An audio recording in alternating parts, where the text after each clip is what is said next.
ये कहानी है जोधपुर गांव की। चौधरी प्रताप सिंह गांव का एक बहुत ही अमीर आदमी था जिसको पूरा गांव जानता था।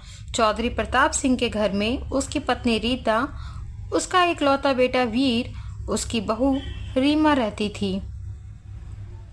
5 साल हो गए इसकी शादी को, एक औलाद तक नहीं दे सकी ये हमें बाज कहीं की।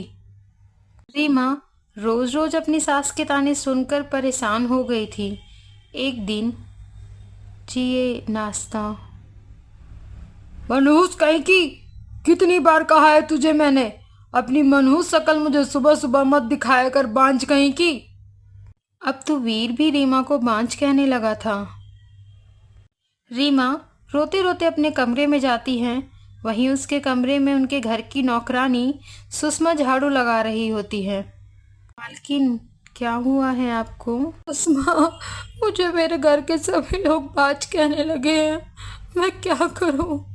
दीदी आप रो मत, आप माता रानी के नवरात्रों के व्रत रखना। कल से ही मैया रानी के नवरात्रे हैं।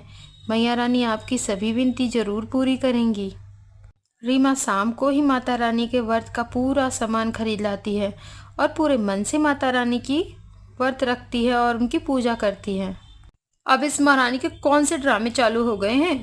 पूरे गांव में हमारा इतना नाम है और सिर्फ औलाद न होने की वजह से मुझे बाहर जाने में भी शर्मिंदगी होती है। पता नहीं ये हमारी बहू कब तक हमें ऐसे ही रुलाएगी। तभी रीमा बेहोश हो जाती है। चलो अच्छा हुआ, मर जाए तो कम से कम अपने बेटे की दूसरी शादी तो करा दूंगी मैं। लेकिन तभी सुषमा डॉक्टर को बुला लाती है और डॉक्टर कहते हैं सी इज प्रेग्नेंट। अब तो घर में खुशी का माहौल ही छा जाता है। रीमा को होश आता है तभी वीर रीमा से कहता है, रीमा तुम माँ बनने वाली हो और मैं पापा।